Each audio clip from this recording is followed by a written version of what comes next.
The Wealthy Life is brought to you by investment dealer Raymond James. Life well planned. See what a Raymond James advisor can do for you.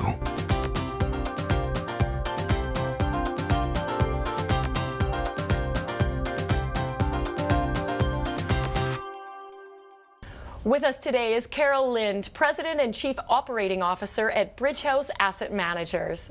Carol, welcome to the show. Thank you, Sybil. So happy to be here. I'd like to hear a little bit about your background. You've been in the industry for quite a while. I have. I've been in the industry for 30 years. Started off as an accountant and was very fortunate early in my career to work for a gentleman who ended up being my mentor. And he pushed me along and got me into different management roles. I got very comfortable with that, and then I've continued along ever since. I think everybody should have a mentor because it's that somebody that's helping you try new things and Absolutely. Step up to the plate. Encourage you, give you confidence, and it's really important to pass that on as well. And now you're in the role you're in because of it. I think so. Yes, I do believe that. We're going to talk today about mental health and the impact that has on your finances. Because your state of mind really does play a role in how you manage your money. Would you agree?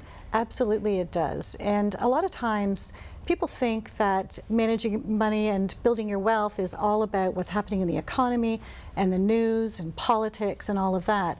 But of course, the noise. The noise, all of that noise. But of course that's not true.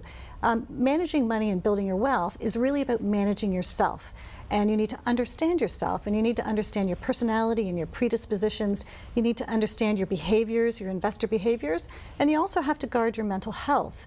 And that can be very, very impactful if there are any issues surrounding that. So tell me a little bit about some of the types of mental health issues that you would see from your perspective and how they impact people's decision making or their wealth creation.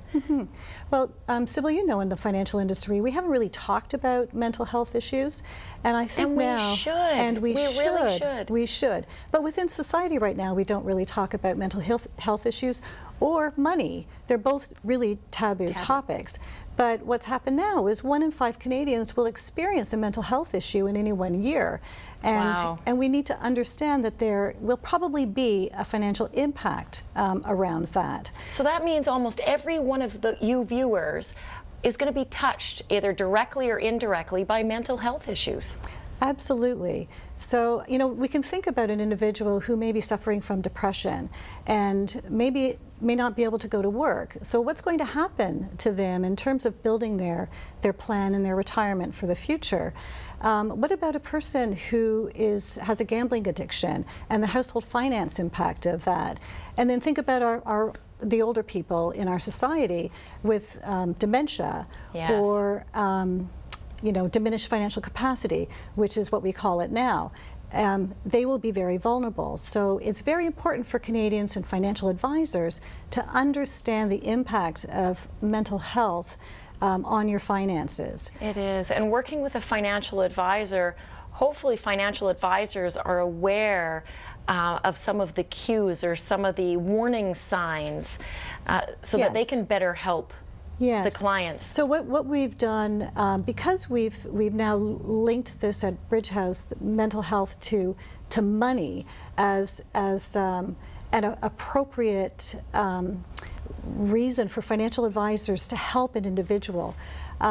We think that it's really important that a financial advisor, of course, can't diagnose a mental health illness, but they may identify an individual who is behaving differently than they typically do. And they should be concerned about that, and they should help. And so what we've done is put resources together so advisors can take a look at those resources and help their clients and provide that information to the client. That's wonderful, because I think it's hard for a lot of advisors or just people in general to deal with those issues head on. It's a difficult conversation to have, but it's an extremely important conversation to have. It's a very important conversation. So knowing you're there to help those that need the help is great, reassuring. But again, you need to differentiate between mental illness and mental distress. And mental illness is a medical condition that obviously needs medical professionals and specialists, where mental distress are those things that happen to us in life that we have no control over.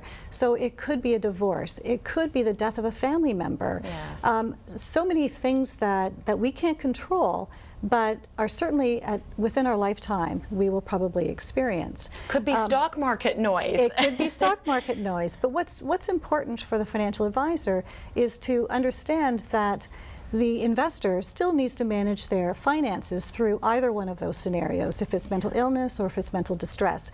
And it's important for them to help the individual through those periods of time. And you know, this just emphasizes the importance of having a financial plan. Every viewer should have a financial plan, no matter what your situation is. A financial plan sets your goals, has a look at what you need to do to get there, and no matter what's going on in your life, sticking to the plan will help you make the right decisions. Easier said than done, I know. Oh, absolutely. But it's really important that we understand that we can only control what we can control. Yes. And we can only control ourselves. We can control our actions and our reactions. And it's really important, again, to be able to work with that financial planner to make sure that, you know, they're keeping you honest, that Yes. they're keeping you on plan, and they're making those adjustments when it needs to be done. Now, fear and greed, how does that come into play? Well, that's really an interesting topic. Fear and greed in investing really causes investors to do something that's not good for them. So To do the opposite of what they need to do. To do the opposite, that's exactly true. So when we think about fear, if the markets are going down, we're all very, very afraid, and we think that we have to sell everything at that point in time. And then of course you're selling low. Greed is the opposite of that. So when the markets are going up and everybody's jumping on the bandwagon and we're thinking, hey, this is great. Let's buy. Let's buy. It's never going to go down. Well, that's not true. It probably will go down right after you buy. So you're buying at a high. So fear and greed is again one of those things that causes us as investors to do absolutely the wrong thing. And again, that financial advisor is there to support and keep you steady and consistent in terms of the plan that you have. Now, we're all human. We have feelings, we have emotions. But would you say that the more a person looks at their investment portfolio, the more emotional they will become? Absolutely. And maybe higher chances of making bad decisions? Absolutely. So I know that your organization has put together this fabulous life wheel, and I'm just going to spin it here because it allows me to decide, do I look at my portfolio daily, monthly, quarterly, or yearly? And as a result of that, there's stats that have shown the percentage chance I will have of seeing a gain. So I'm only going to look at my portfolio once a year and, wow, I have a 93% chance of seeing a gain if I only look once a year. And there's a happy face. There's a happy face, which is great. So if any of our viewers would like their own wheel of emotion, by all means, get in touch with us at thewealthylife.com. Carol, thanks for being on the show today. That was very insightful. Oh, thank you very much, Sybil. It was lots of fun. And when we return, investing in real estate versus the stock market, which is better?